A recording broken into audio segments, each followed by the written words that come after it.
Tama kayo nang nabasa, na-scam kayo. Dahil hindi lang mouse ang ibibigay ko kasi meron pa akong surprise sa winner ng giveaway na to. At yun yung bago pa. Today is the day para pumili ng giveaway winner para sa deserving na nanalo. Congrats in advance. From 52 entries, tas kinategorize ko ng sobrang dami yung mga to may sense, to common, yung may backstory, yung may meaning, may purpose. Hanggang sa 4 na lang yung natira. And ngayon samahan nyo ako na pumili kasi hindi pa rin ako nakapag-decide kung sino sa 4 na to yung deserving. And yung tinignan ko lang naman yung pagkaka-relate ko sa kanila and yung feel ko deserve. Tapos tinanggal ko agad yung mga mema lang, yung mga sinabi lang na deserve kong manalo to kasi wala, gusto ko lang mag-upgrade. Or kaya dahil ayoko na itong current na mouse ko. Yung mga ganun tinanggal ko na agad. So napadali yung pagpili ko ng winner. I mean, ng 4 na candidate. Anyway, let's go. Tara na. My top 4. Ito, may kita nyo na agad yung teaser ng 4. Una, si Victo by Leonard. This is Victo, my setup. I started my setup during a pandemic. Back then, I was on a PC and it helped me a lot with school projects and my part-time job. Unfortunately, the day came when I needed to go because I was going to a dorm in Batangas. After all, it was face-to-face to my parents and I have saved money from our small shop and I work part-time in the municipality of our area. That helped a lot and finally got Victo, HP Victus, kaya pala Victo, which was a big help to me when it comes to schooling. I'm a civil engineering student so I need to bring a laptop to school for AutoCAD and other software that we use for our projects. Because I'm in a dorm, I don't have a setup, otherwise it's in our dining room or dining area. And when vacation came, I started building Victo using the Mon A Safe. Mas yung reason niya why he deserved this mouse. The reason is I need a new mouse is that my mouse that I'm using is double clicking and I lost the dongle at school when we were doing projects. So it's difficult for me to use this mouse to complete projects because of his issues at the moment. So yung mouse niya pala is the Hawk 1. And in terms of gaming, wired is super difficult for me to use since I started with a wireless setup. So if you can see, only the mic are wired. And it will be a great help for me. And it will be a great help to me if I win the giveaway because I can use it in my project and work, especially in fast scrolling features for the web and other software. That's all. I hope you choose me. Thank you po. So kaya ako lang pinili sa kanya kasi yung maganda yung pagkaka-storytell niya or pagkaka-kwento niya nung kung paano niya nakuha si Victor yung kanyang laptop. And yung pagsusumikap niya or yung talaga yung hustle niya, yung pag-work hard niya, yung hard work niya para lang makuha or makapag-build ng setup na kagaya nito. Ito yung setup niya. Ito yung may ilaw and then ito yung walang ilaw. Day and night, ganun. Ganun vibes. Next is Carl. Walang name yung setup niya, kaya nilagay ko na lang Carl. Hello Rigs PH team, this is my personal setup and this has been 3 years since my parent bought it from me for college. It's a dream come true talaga na unti-unting binibigay na Lord yung mga dream ko nung bata pa ako. Kasama na di naman lumaki sa mayang pamilya, I get to afford things or I'm able to buy things kapag may sarili akong pera or may sariling pera lang. The photo shows yung before and after ng setup ko. Nakapag-appear na lang ako after 3 years nang nagkaroon ako ng part-time work and some of those busy parts ay bigay or regalo ng friends and I'm so grateful na binigyan ako ng great generous heart ng mga kaibigan.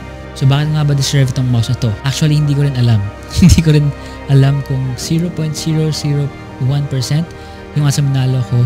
Nag-try pa rin ako. Diba? Parang 25% na lang panalo ka na. Suntok sa buwan. And I've been a follower sa page since 2K22. Thank you. Sa yung mga time na voiceovers pa lang yung page at wala pa yung mukha. Ano pa?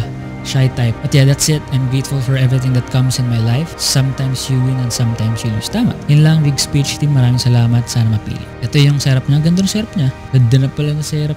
Ganda rin setup. RK Royal Clutch yung una. At yung binili sa kanya nung college. Tapos ito yung nakapag-ano siya part-time. Okay. Yun din, same ano din. Same reason din kung ba't napili ko siya sa mga top 4. Kasi yung hardworking din siya. Nag-earn siya during part-time job. Nag-earn siya gamit yung part-time job niya para makabili or makapag-setup ng PC build or PC rig. Kaya isa rin siya sa mga napili ko. Next is Desire by William. Ito yung before and after. Di ko alam kung ba't may before and after pero check natin. The reason why there are before and after pictures of my setup is that I'm currently in the process of rebuilding or upgrading it.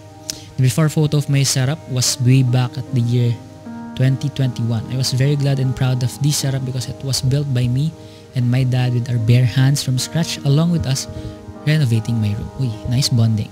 Sana all.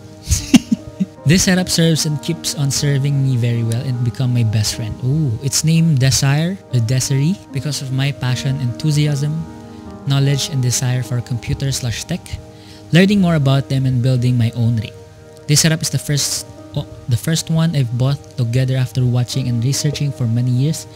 Ever since I was introduced, I got interested in tech and computer when I was still in junior high school student. Now, I'm a 4th year college student. Oh, same. Actually, ito rin. Medyo relatable lang kasi na parang nag-start siya yung interest na sa computer and tech. Nag-start nung junior high school, which is ako, ganun din. And then ngayon, hindi nag-college. Pero sobrang interested pa rin sa tech. And yung na-touch lang ako dun sa meron siyang bonding with his dad na pagbuo ng PC. Yun lang naman yung reason kung bakit napili ko siya sa isa sa mga top 4. Next, ito kay Dan. Very simple and minimalist. As you can see, laptop lang, and then akala ko picture frame pero ano pala siya, monitor na hindi gumagana. So this is my setup. Sorry kung pinag-ipunan ko pala yung pyesa. As of now, improvement pa lang po is upgrading my laptop to 8GB RAM. Matagal-tagal ko na din pong pinag-ipunan. And yung monitor is sira po talaga. Inedit ko lang po yan sa image sa Photoshop and sinap pa ko na lang. But if ever man meron na akong monitor, that's the image I want to display. Anti-procrastination. Ooh, gusto ko yan. The reason why I deserve this giveaway is because I just don't do what the instruction said. I instead do more. I like every post you post, comment mostly of your content, watching without skipping ads. Uy, thank you. And etc. Ayoko din po na kasi matanggap yung giveaway ng ganun lang kadali. There's nothing free. So I put an effort to get what I deserve. As stated in Newton's third law, for every action, there's an equal and opposite reaction. Yun lang naman. And napili ko siya dahil parang hindi niya sinabi dito na gusto kong manalo. Kumbaga, sinabi niya lang din dito na ito yung sarap ko, and parang parang sinabi niya sa akin dito na parang ikaw na bahala kung ano yung idadagdag mo. And parang yung parang alam niyo yun, may pagka-stoic na yung atake nito sa akin, parang basta yun, nagigets niyo ba? Yun yung atake niya sa akin. So parang naglilin ako towards kay Dan dahil dito. So before ko i-announce pala yung winner, meron akong dalawang gustong i-shoutout or special mention kasi iba talaga yung appeal ng mga creators or content creators na pinupurso din nila yung pagiging content creator. Kasi alam ko yung struggles eh. Kaya gusto ko lang i-shoutout yung mga content creator, may special place talaga sila sa puso ko. And lalo na pag na-inspire sila sa ginagawa ko. Kumbaga, isa rin yun sa purpose ko. Yung nagsisilbing purpose ko. Kumbaga nagkakaroon ako ng purpose to inspire other creators or other people, hindi lang sa content creation, kundi i-pursue yung goal or yung dream nila. And of course, yung mga nanonood, syempre, isa rin naman sa purpose kayo. Ma-inspire kayo, hindi lang yung mga content creator, pag lahat kayo. And yan, I see, una si Estudiantech, which is a content creator na estudyante, about tech and affordable gadgets din ang content niya para sa kanyang kapwa estudyante. Check out niyo yung TikTok and social media accounts niya at Estudiantech. Okay? Pangalawa is si XIV Diary, and yung dalawang account na nakita ko sa email is si XIV_diary, which is mostly about tech vlog, useful website, and desk setup diaries. Yung kanyang desk accessory journey or yung desk journey niya. Ganda ng setup niya. Puro halaman. Totoo ba yan? And yung print_slides. Dito naman pinipresent niya or nagbibigay siya ng mga design, and she helps people to ace their academic reports. And without further ado, ang nanalo sa mouse giveaway ay si sure subscribe kasi marami pa tayong mga giveaways and mga amazing quality videos in the future. Congratulations, Dan. Hindi ko na pahabain pa. Wait lang. Hindi na ako papatumpik-tumpik pag gusto ko yung mga ganito klaseng atake. Words na ginamit niya kasi baga hindi niya talaga, sinabi niya lang, nagkwento lang siya, and para sa akin, na-inspired lang ako na bigyan siya ng, baga feel ko deserve ko niya talaga yung mga ibibigay ko. And ang surprise ko, bibigyan ko siya ng keyboard, hindi lang keyboard kundi mic, which is ito yung lumang mic na hindi kinilame nung pinag-giveaway ko. And of course, Makinike L8 Pro. Congrats Dan. I-DM mo na lang ako sa IG or sa TikTok. And congrats! Maraming salamat sa panonood and sa pagsubaybay, sa pagsuporta ng channel na to sa TikTok man or sa YouTube. Sana patuloy nyo pa rin suportahan yung mga content creators sa Pilipinas. Kaya nga nung mga na-mention ko. And palawakin natin yung community na meron tayo ngayon. Again, congratulations Dan. DM mo na lang ako.